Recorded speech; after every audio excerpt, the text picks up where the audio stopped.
Ladies and gentlemen, please allow me to introduce you to some of the ideas I've been studying for over a dozen years in college that I hope to use to help change the world.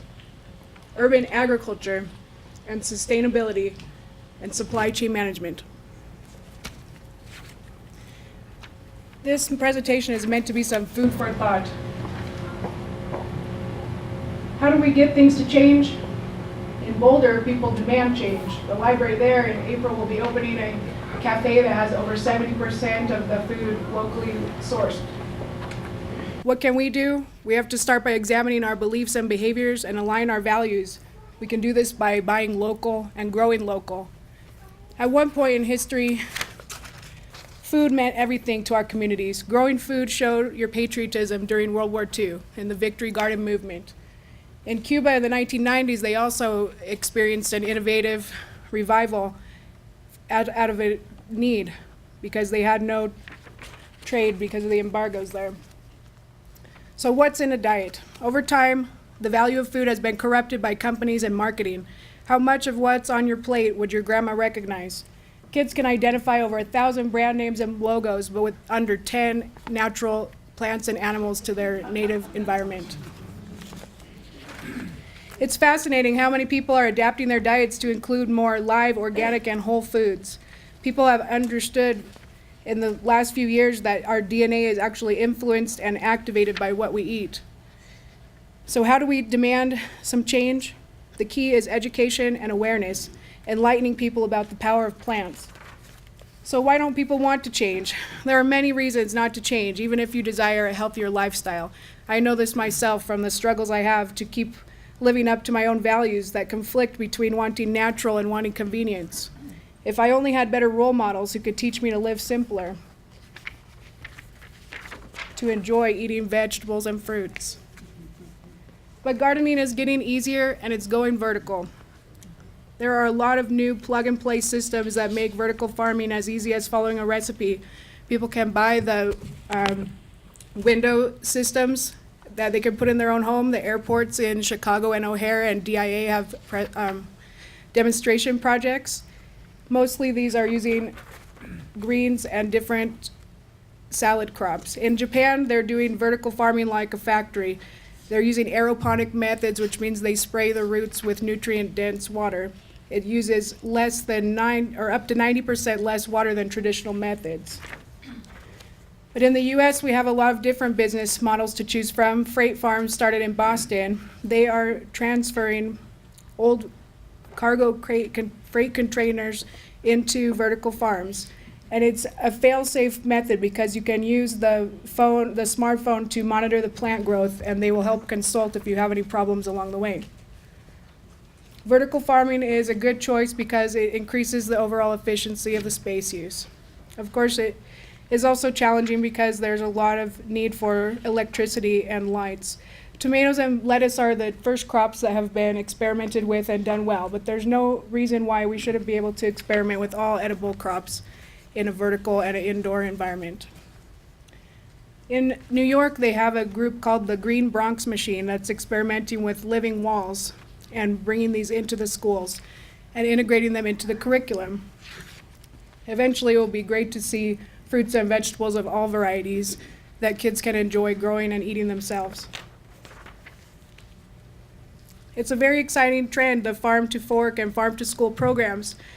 In Vermont, they have a great program, as well as Arkansas, and I know in Rye we have our own greenhouse that's recently been integrated into the school. Kids love connecting with nature and seeing their hard work pay off. Know your farmer and know your food. This is another part of the local food movement. This is something that I have dreamed of as well, is seeing greenhouses connected to retail sites where people can trust their food because they see it grown right there and they're able to pick it themselves. This one is called the Farmery. There's a group in a small town called McAllen, Texas, and they had a Walmart that left their area, and they transformed it into a library and a year-round farmer's market there. Can you imagine doing that here on the south side, where Kmart has died and soon to be the church as well, in a removed place? So we will have a chance to have a great community center. The opportunities are endless. It would be great to have this all the time, don't you think? Access to local, fresh food. There's also a movement called homesteading in the city where more people are doing edible landscaping. They have something called food forests that's trying to alleviate poverty through the urban gardening movement.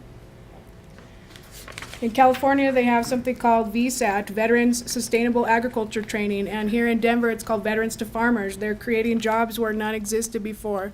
They have training programs where they can teach horticultural skills and entrepreneurial skills. And Archie's Acres claims that they can grow avocados indoors. Wouldn't that be great, connected to every restaurant? So why is this change so important now? There are hungry families. 1 in 7 people in America is food insecure, and how many are unemployed? And how many of us could use some part-time work that we could trade for some natural produce? People with disabilities, there's a vertical farm in Wyoming that's going to start up next year that's going to only employ people with disabilities. So what are we already doing right here in Pueblo? There are a lot of places that I really enjoy. Bingo Burger is one of my favorites. A couple I haven't listed, Solar Roast, Walter's Beer, and of course that's Natural Magazine, our own Tisha Cassida, and that magazine that shares some of the most sustainable ideas around. So what I want you to take with you tonight is to remember that this greenhouse industry is more than marijuana. Watch Pueblo grow into an ecotourism hub where everyone has a chance to thrive with jobs, money circulating in the local economy, and fresh produce available year-round. So what's next for me is trying to get some more opportunities and business plans for people to start their own urban ag and to connect this to the sustainability plan that is at the county level. I want to invite all of you to join that conversation and to contribute to our community and the next generation's health.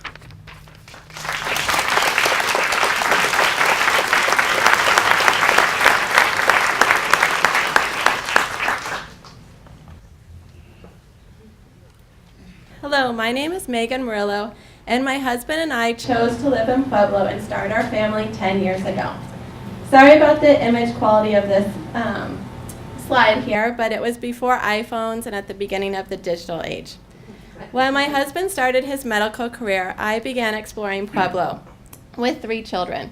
For those of you that know me, I probably could have given a talk about biking in Pueblo with small children or a talk about walkability. But instead tonight I wanted to talk about my own personal experience on teaching my children to love Pueblo's urban landscape and why it's important to appreciate growing up and being a part of it. Today, 84% of people in the United States live in suburban and urban areas. We need these areas to be vibrant, healthy, and sustainable. Pueblo already has some great things going for it. We have the levee, which is gaining even more support now with the artists and other people in the community.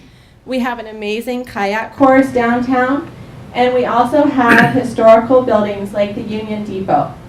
I love taking my children to the spot and talking to them about the history of Pueblo, about art, and another favorite spot that I have is the 4th Street Bridge.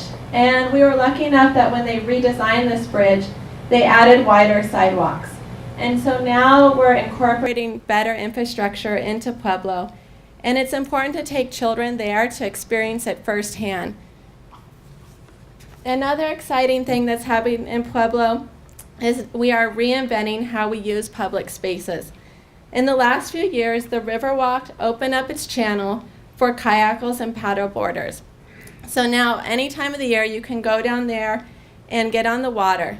This is a fun and active activity to do with my family. We usually like to go down there in the mornings, and I love that it gives my children a different perspective of Pueblo. They enjoy paddling up to the waterfalls. They enjoy talking to people as they go by. I don't think we pass one person that doesn't give us the thumbs up or starts talking to us about where we got the kayaks. Last year, besides exploring the Riverwalk, my kids participated in what was called the Pueblo Peppermint Pig Scavenger Hunt. That's a mouthful.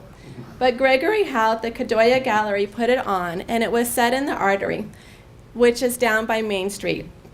The Artery is alleyways that are connected by art, murals, and historic buildings. And down there at the bottom, you can see the peppermint pig painted on the side of the building.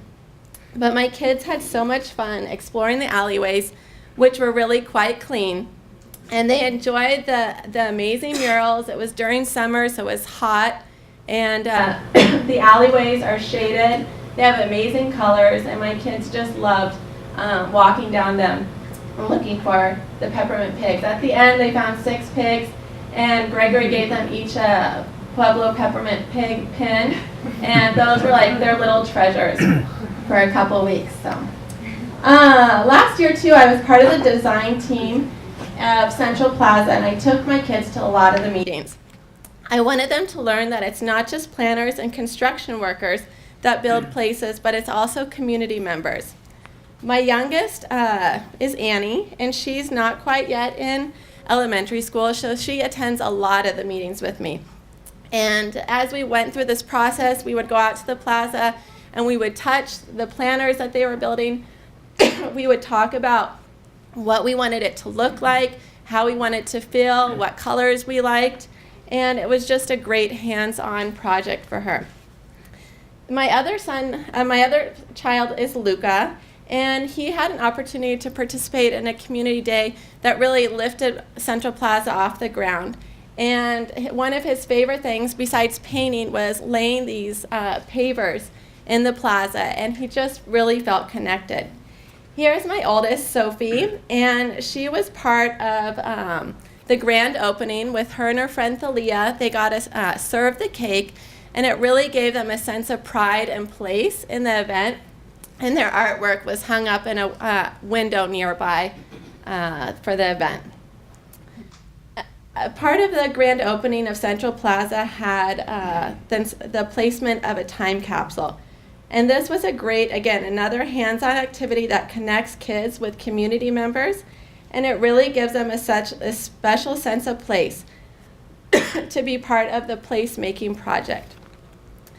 A couple summers ago, Sage Art Academy had some summer camps in which children created these amazing murals, and community businesses donated their wall for the space, and the kids got, as part of this week-long camp, they got to design the murals. This one's down here on Main Street, and whenever we have family members that come in from out of town, the kids always want to take them by these murals and kind of show them what they did, and they're really proud of the murals that they helped create. The last mural, again, is the Under the Sea mural, and this one's up on the Mesa Junction. And again, it was a local business that donated the wall. And you can see there's just a wide range of kids, a lot of different ages, and then these amazing artists that have all these different talents. They got together, and I swear it was one of my children's favorite things to do in the summer. So here's Annie a few years ago, and she walked into this space off of Main Street, and they had these new benches that were planted, and they had just planted these beautiful flowers. And I just loved how she walked into the space and kind of just opened up her arms, and it just felt good. So thank you tonight for listening for my talk. I think there's a lot of great opportunities here in Pueblo, and I just adore the downtown Pueblo and its urban spaces, and adore taking my children to participate in these spaces. So thank you.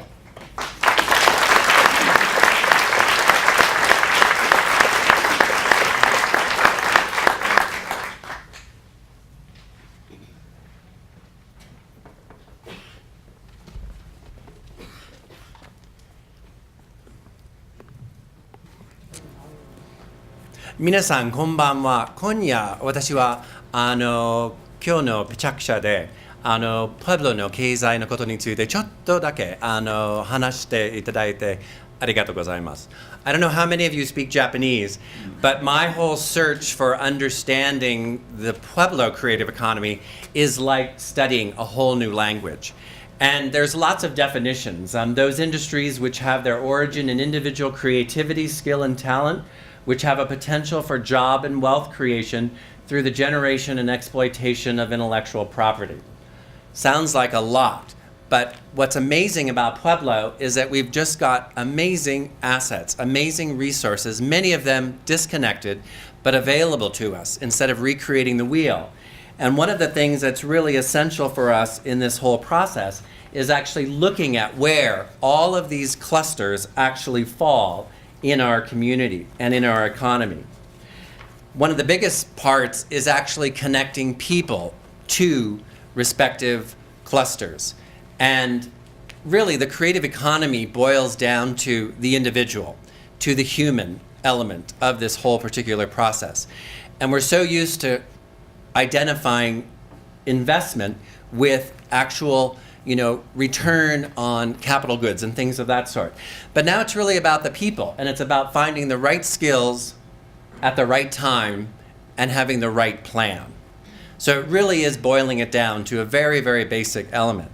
So what I'm going to try to do is look at some of the individuals. You probably have heard the word millennial over and over and over again. And without going into any detail, they're a huge part of our new demographic, making up a third of our entire population. And their actual their actual skill sets and such are very, very different from what we're used to. So what I'm going to do is look at this sectors of the creative economy and actually go through some of these where Pueblo has all of the existing assets. And I'm hoping that I pose more questions than answers, because it really is looking at, for example, one of the major sectors is music. And we have an amazing, very, very rich culture when it comes to music. And this is the Haunted Wind Chimes, who are actually on tour right now as we speak. And they're just one of many. The other great thing that Pueblo has that's really extraordinary is its history. And when we look at cultural heritage, we're looking at folk arts, culinary, sites, trails, and museums, and historic preservation.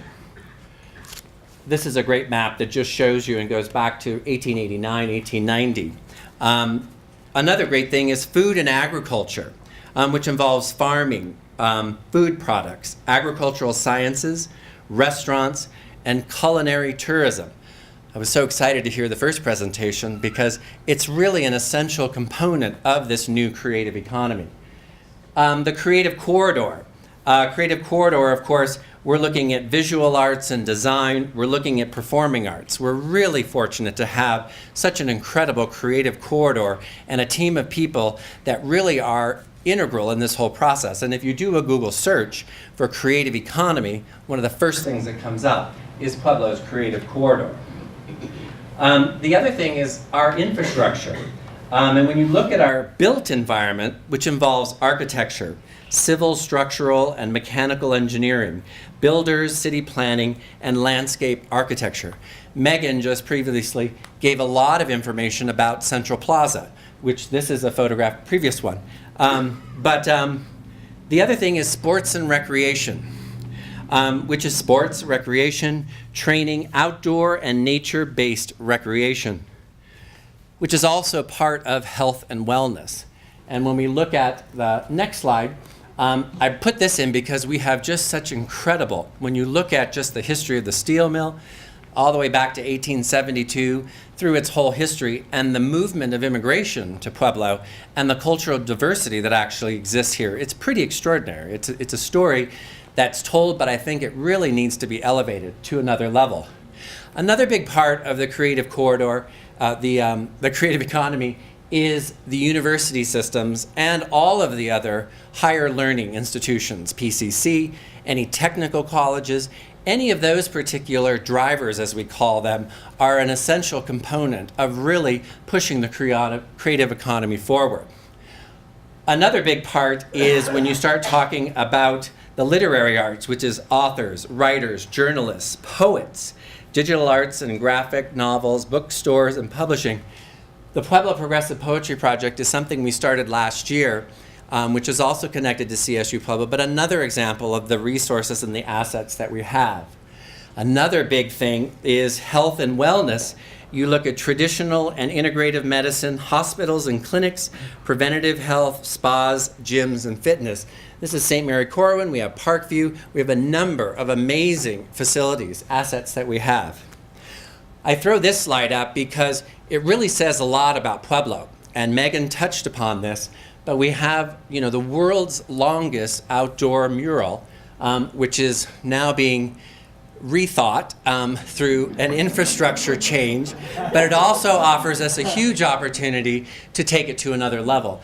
This is K through 12 arts education, which really at its core, when we start talking about the individual, it really has to start at this level. This was a special arts program that the Shoe Factory actually did at Morton Elementary last year. This year we partnered with a group of individuals to do it at Minnequa. But it really is extraordinary, and we're going to be introducing Heroes Gardens instead of Victory Gardens, Heroes Gardens throughout the elementary schools in Pueblo. But this is really kind of a strategic plan, but in response to this new conversation about rebranding Pueblo, which I think, and I'm just going to read that last one really quick, which is just something to think about, which is to learn more about where creative people choose to live and why, which would lead to suggested strategies and policies that would take Pueblo to the next level as a creative economy. Thank you.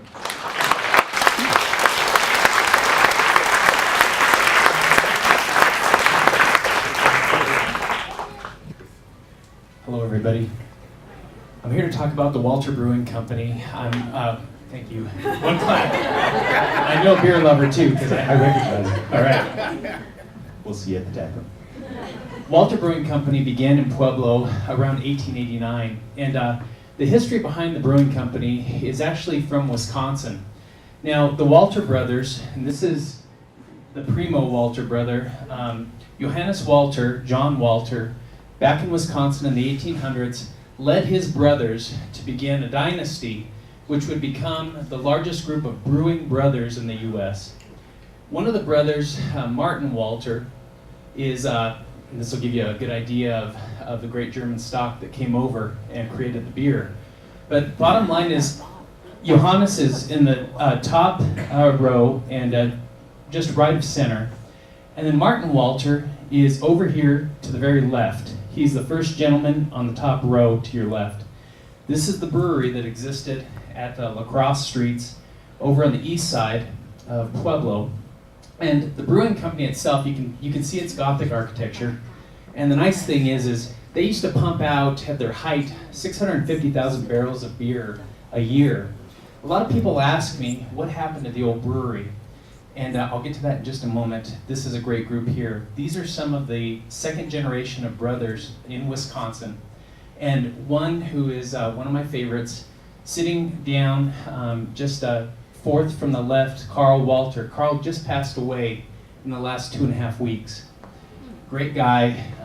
This is the Walter Mansion here in Pueblo that's on Abriendo. Carl was from Wisconsin, stationed at Lowry Air Force Base in the 40s during World War II. His aunt used to go pick him up from this house, and she drove a Buick. It was a 40s Buick, and she was really known for a lead foot. She really loved to speed. She had a place at the Broadmoor. Long story, we'll get to that later. This is one of the murals that exists here in Pueblo on B Street, and you can see it. The Consilio has done a great job with their neon additions to the mural that they have there in that alleyway. But it gives you an idea of the Walter history. And one thing that's great about today is talk a lot about local sourcing. Now, Walter's Beer today is off of Oneida Street in Pueblo, just right near the AT&T building downtown. And our barley comes from primarily the San Luis Valley. So when you think about all the local ingredients that we're putting into the beer, it's a high quality beer just as it was pre-Prohibition. This is a shot of the drivers from about the 1950s. And all four of these gentlemen, the third gentleman from the left, that's John Cernak. His son is the pharmacist out in the county. And so when you get a sense of the grassroots that really belongs in Pueblo as a result of Walter's, it gives me a lot of pride to be involved with the family and with the current group that's helping to bring the beer to the folks here in Pueblo. Now this is our logo, and as you can see, it really has the characteristics of a lot of great Midwestern beer logos from the 50s and 60s. I put this in just to get everyone excited. So this one, and I have to say, if I was a student in the 1940s, I would be paying attention to this particular structure. The Walters logo here, this is a Walters logo from the 40s, down in the bottom right. But we also bring up the idea of how art mixes and how product mixes with design and with location. This here is our taproom location. Our building on Oneida Street was originally built by the Lemp Brewing Company out of St. Louis, Missouri. And it was a beer depot, and there's a railroad track right behind it. So we'll be soon bringing that building back to that brick facade. It was bought by Coors after Prohibition, and Coors used that building to distribute from here in Pueblo. And so we're really proud that on Oneida Street, there's a lot of beer history there. And if you haven't been to the tap room, this is the way it looks today, and as you can see, we've got a lot of work to do. We've mostly started on the interior of the building. Our brew house is to the left in the structure that Coors built on, where you see these garage bays. But the interior of the building is where we've really started. And as we continue to move forward, and great people like Gregory, Kelly, presenters here tonight, the bottom line is it's an endeavor, it's a community endeavor in reality. When you buy local, when you source local, we get to keep that money in this economy. The arts economy, I can't say more than that. And this is a picture from the State Fairgrounds from the 40s. But the bottom line is the Ag Palace in the background, a picture of the State Fair Parade back in the 40s as well with Walters. But one thing that is tremendous when you go back to Wisconsin is a lot of the folks that I've had the opportunity to know from there and the family, they're so linked to fishing, to growing food products. And this is State Fair Parade in modern day. I digress a little bit from the slides because I'm inspired by what was said before my slides. And I think the bottom line is definitely shop local. Definitely see what you can do to support the creative economy that Gregory is talking about and the resourcing that's local. A little bit of our history too. One of our partnership, this is his father riding bulls back in the 40s. But Walters, drinker for sure. A lot of guys tell me stories about, loading up their Walters and then heading out to fish. Al Bazona, who's riding that bull, he's one of those guys. One of the great things about the craft brew industry is when we get to go out to different festivals. This is our head brewer on the left, Kevin Williams. This is one of our great volunteers, Elizabeth. And again, it's that sense of making a product, making something that people enjoy. And it really, for me and my background's in product development and design. And when I can put a beer that we've created in front of somebody and when they're enjoying that product, which is a fine crafted product, it really gives us a lot of pride as a local producer. So again, we're just about 5 minutes away on Main Street as you head north. And I just want to say to the presenters tonight, to all the people that came out, I love this city. I know you all do too. And let's continue to work together to make it a better city. Thanks.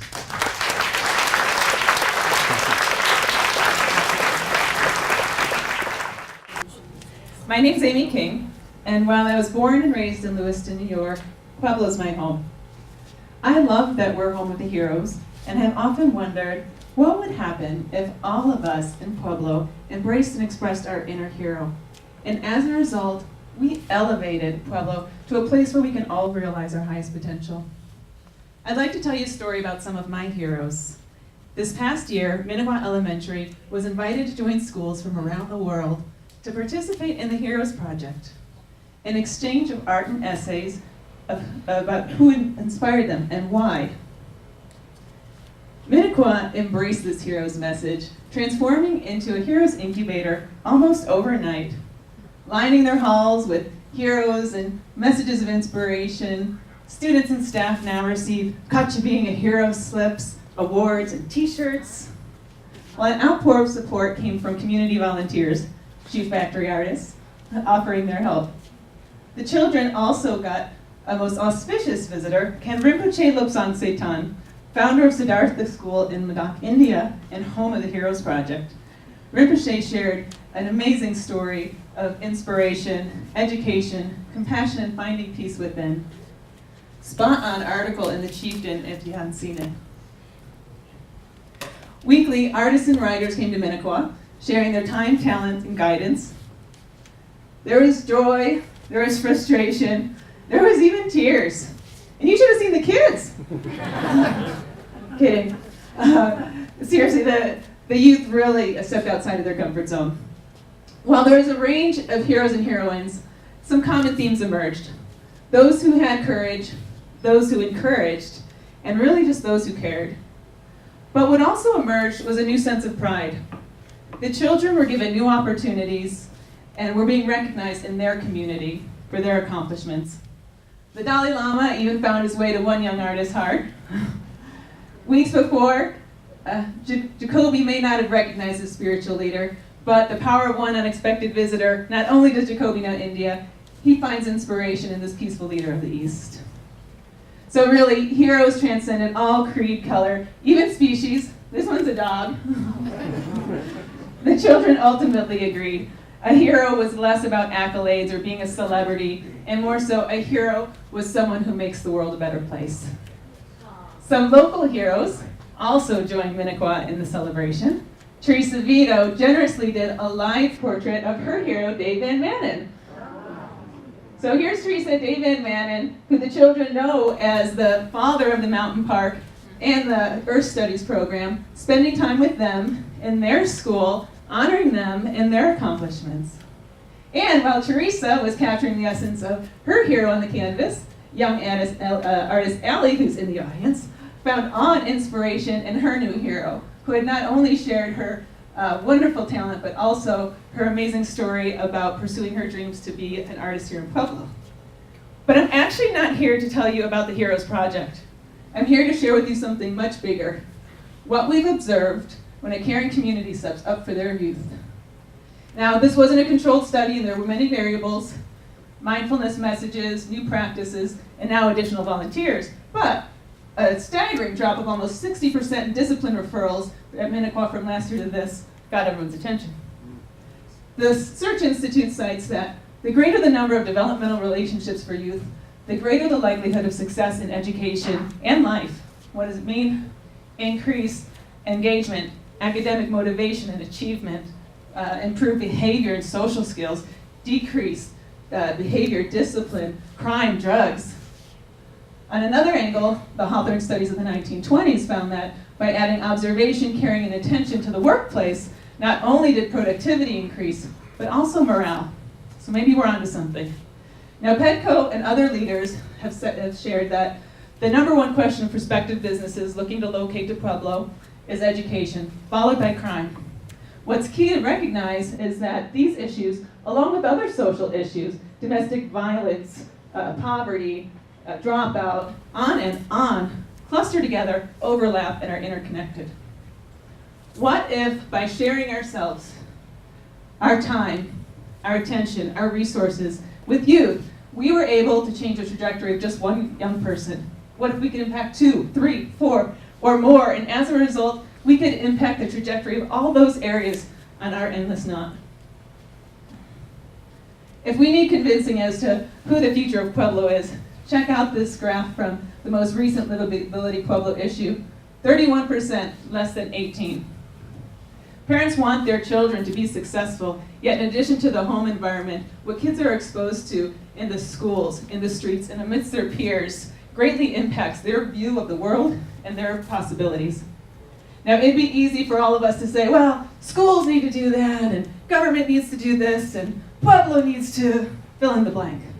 Well, we are Pueblo, and if we want to see improved education, safer streets, or a robust economy, we need to be the change that we want to see.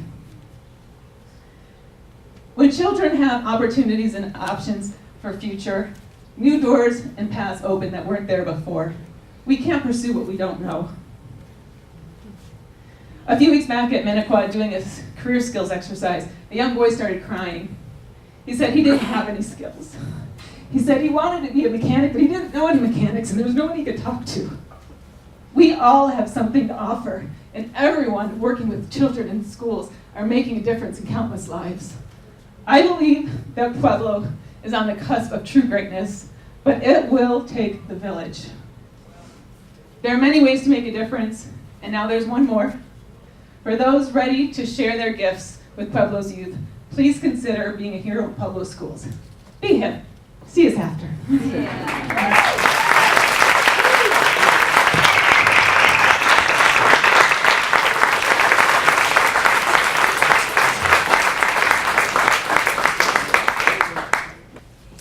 Yep, I'm ready. Hello, everyone. I am Florence McCurdy, and I have an obsession. Give me a second, really quick. I gotta get a little comfortable. All right. Yes, I am a 33-year-old woman, and I am obsessed with the WWE. Yes, you heard that right, the WWE. Every time people ask me, what does the WWE stand for? It's World Wrestling Entertainment. I highlighted entertainment because that's what it is. It's entertainment. Normally when I tell people that I enjoy WWE, I usually get either A, a dirty look, which just happened recently, and B, I usually get a, you know it's fake, right? And I usually come back with a, what? It's fake? Oh my God, and my world ends. That normally doesn't do well with people, but normally I come back with a question. The question usually is, you do know other TV shows are fake. I usually give a list of them. Friends, Law and Order, The Walking Dead, Sesame Street. The funnier one is this Mind Freak. I had a couple of friends look at this and they told me, what? Mind Freak is fake? So that's pretty cool. So basically, there's two target people that the WWE goes for. There's some marks and there's smarks or smart marks. Smart marks are usually kids or people that genuinely think that WWE wrestlers are in the ring fighting because someone said something about their mama. Smart marks are people like me who enjoy the storylines and the wrestlers. The WWE has 3 shows on network television: Raw, SmackDown, and Total Divas. They also have the WWE Network, which is $9.99, by the way. You can see NXT and all the pay-per-views, which include the upcoming Fastlane and also the Super Bowl of WWE WrestleMania. So let's go ahead and talk about our superstars. Know for a fact that you guys probably can name a couple of those guys on there. We may know them from from commercials, from the WWE, and even from movies. So they're not only superstars of the WWE, but they're also superstars on the big screen. So let's go ahead and talk about our new superstars. We have Seth Rollins, who's Mr. Money in the Bank, and he's also self-proclaimed best for business. We also have Ryback, who's the big guy, and he's feed me more. We also have Dean Ambrose, who's the Lunatic Fringe. We know John Cena, a lot of you know them, and then my favorite, Adam Rose. Not only are the superstars males, we also have female superstars, the divas. We have the Bella Twins, who Nikki is actually dating John Cena, so just so you know. Ladies, sorry. We also have Natalia, Cameron, and they have their own show on E! So they're pretty popular, and they look great, and then they look great wrestling also. So a lot of people ask, how do I become a superstar or diva? Do's and don'ts. Don't send a video to WWE saying, hey, look at me jumping off the top ladder into this chair. The do's are, go to wrestling school, and then International Wrestling Federations may pick you up, and then NXT. You're probably wondering what NXT is. The NXT slogan is, the future is now. So these people you're seeing up here, they're gonna be your new WWE superstars, I'd say within the year. We have Charlotte Flair, we have Finn Balor, and Bayley, who, those two are pretty much my favorite. So again, you're gonna see these people upcoming. So a lot of people don't know that WWE is family members. We have Ric Flair, probably know him, woo! And his daughter, Charlotte Flair. We also have Rikishi and the Usos, and then The Rock, Roman Reigns, and the Usos are actually cousins. So it's in the family. This is something homegrown, and they love doing it. So not only do the athletes have to train in the ring for hours, they take on other things to go ahead and keep physically fit. There's gymnastic for the flyers, and we'll go over these. We have acting class. We have CrossFit, which is kind of new, and then also powerlifting. So we'll go over gymnastics first.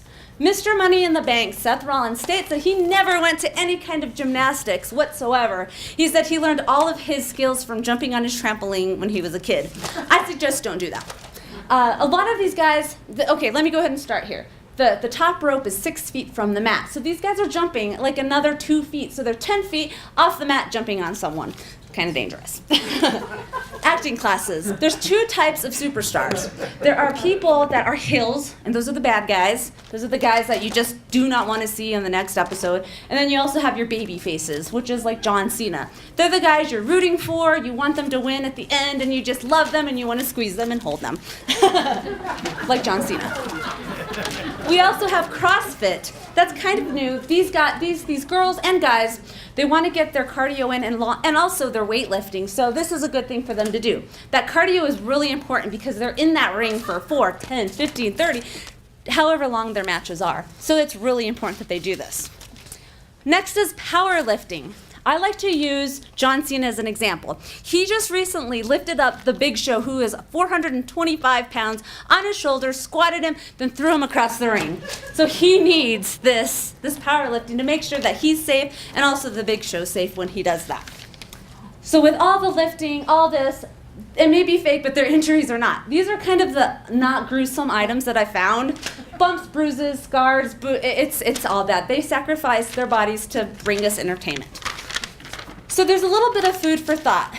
The WWE's motto is putting smiles on millions of faces with PG, family-friendly television shows. And it's in 150 countries in 35 languages. John Cena actually just received Make-A-Wish's 300 award. That's the first ever award. What he did is he granted 300 wishes to all the children in Make-A-Wish. So that's kind of big. So it's not only wrestling, they really do care. And they also do the tribute to the troops. So in conclusion, the WWE is not only a way of life for the superstars, but also the fan. So you probably saw this when I came in. This was actually on SmackDown. That was me in there for Sandown. Really quick, just WWE, they have chants, and I want everyone to do this with me. I want you to go, yes, yes, yes, yes, yes. Thank you.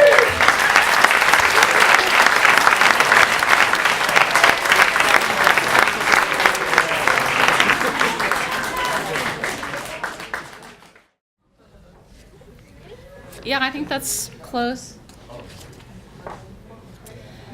Half moon in broad daylight reminds that light and dark, day and night, seen and unseen, shown and shadowed, create one field of vision. When grand, this field of vision, this play of shown and shadowed, is easy to behold. It is put before us. It is difficult to miss.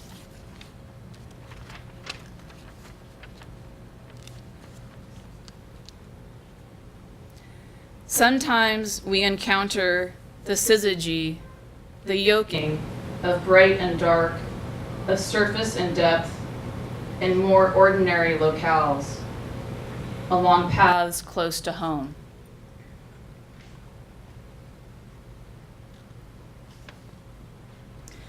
In these mundane places and moments, when the feet are allowed to be still and motion has fallen away, a new sight opens.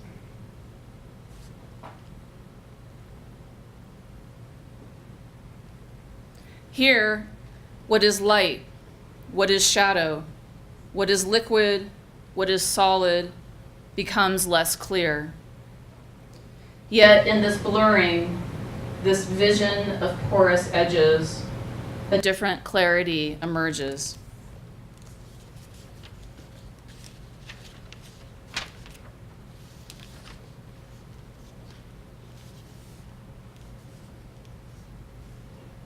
An overlooked nook in the river becomes a vast terrain, a glacial sweep, a pooled melting beside a common bank.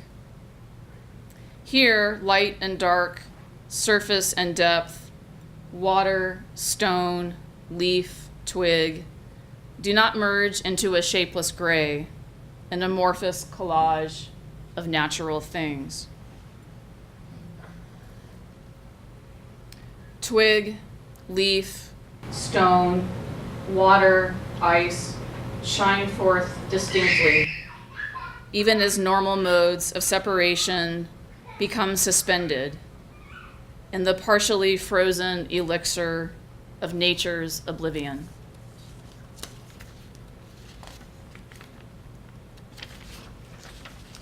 In this forgetfulness, winter eyes can see, can be unblinking, can behold something worth remembering, even though it will elude memory's grasp.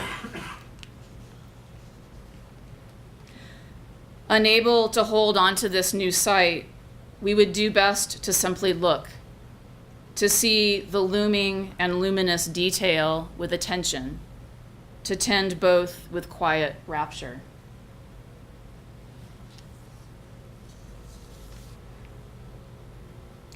In this tending, our notions of what is worth notice become altered.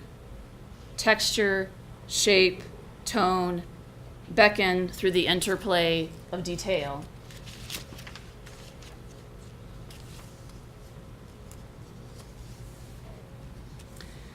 The questions, what am I looking at? What am I seeing? Begin to fade in importance. In their place, a being with elements washes over, washes into, washes through. Perception dilates, expectations are ventilated. What is bright, what is shadow, what is matter, what is liquid, all combine, dissolve into new contours of unity.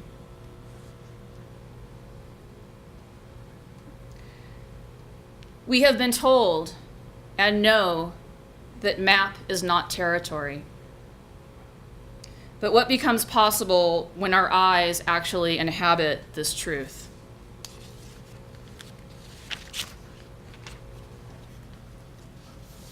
What changes when literal perception gives way to sensory gestures towards a less human-bound realm? A realm of vision where nature's indifference to us allows us to see more, to glimpse the unexpected. Look, behold, attend.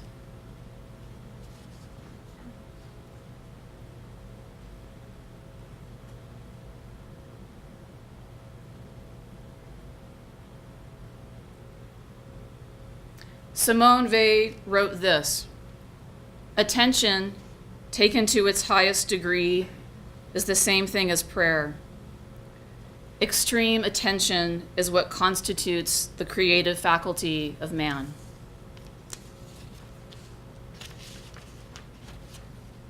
Through such attention, the syzygies of self and world, matter and form, solid and liquid, winter and spring, are crystallized and then evaporate, all in one glance or gaze. Sight, breath, body, of earth, of person, flow as one permeable membrane of experience, one tissue that is manifold, that oscillates with resonance, that allows the eye to be vibrant in stillness and in singularity.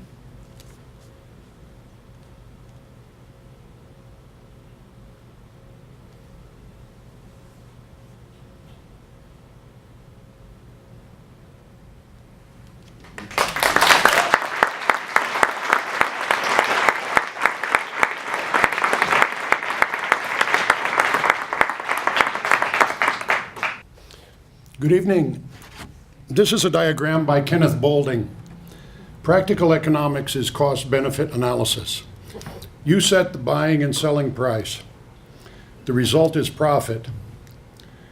But profit does not have to maximize money.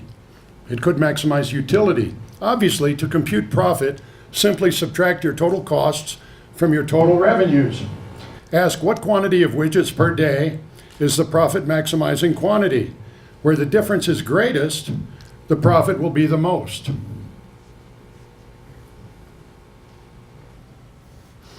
But there is another sort of profit maximization, marginalism.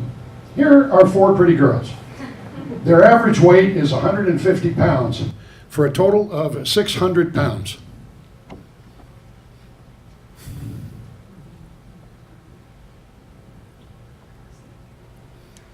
Along comes Fernando and joins the group. His weight, the marginal increment, is 200. The new total is 800. The new average, 800 divided by 5, is 160 pounds. The average is pulled up towards the marginal. Now for the easy part. A spreadsheet accounting for the production of 5 widgets. Price is average revenue. We also have marginal revenue, average cost, and marginal cost. Cost is supply, revenue is demand. Let us assume scarcity. Eventually, supply costs rise. The next widget costs $2 more to make than the previous one. In practice, the best way that an economist or firm can figure out the value of marginal cost is to look at average cost, variable cost, average cost net of overhead. Let us assume diminishing returns. The price per widget for the whole batch will decrease. If you buy 5, they can be obtained for $11 each.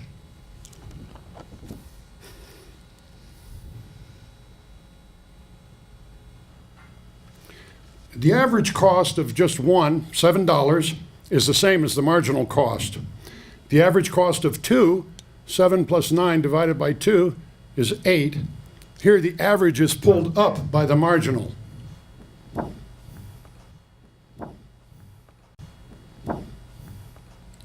Marginal revenue falls for the exact same reason that price falls. 15 plus 13 divided by 2 is 14. The marginal revenue pulls the average down.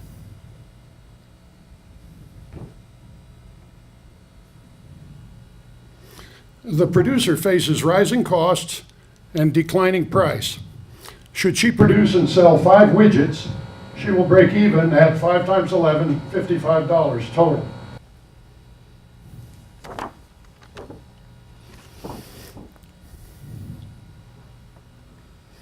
If we look at the marginal figures, there is a different break-even point after doing only 3, where marginal revenue equals marginal cost.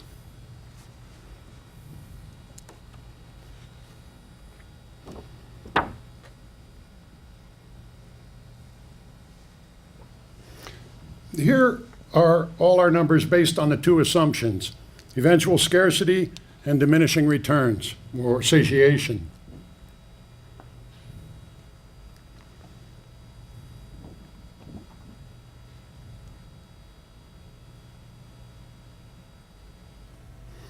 This grid looks like the constellation Orion.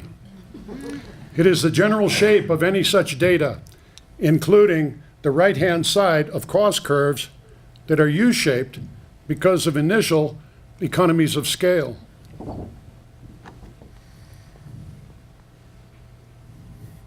Please look at the 11s in the data.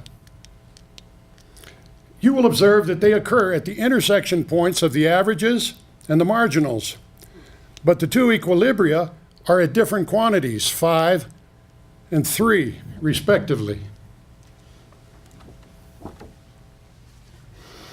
In 1871, William Jevons, who died by drowning at age 47, published The Theory of Political Economy, which systematized the discovery that maximum profit is obtained at the quantity where marginal cost is exactly equal to marginal revenue. The other way to maximize profits was to look at total revenue and total costs. To get totals, multiply your averages or add your marginals. 2 times 14 is 28. 15 plus 13 is 28. Total profits, total revenue minus total costs, does not decline until the fourth widget.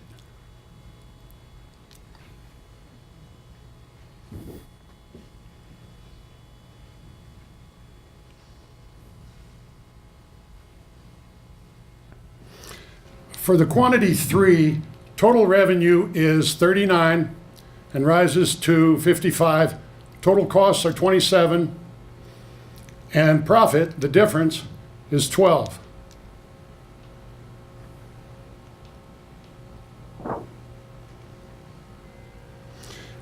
The monopolist sets her price at $13 for 3, here at number 5, to maximize profits. But imperfect competition might bring it down to number 3. Number 1, 5 widgets, is the unobtainable maximum. Minimize the difference between the marginals, or maximize the difference between the totals. Miraculously, the profit maximizing quantity is the same. Either way. Thank you.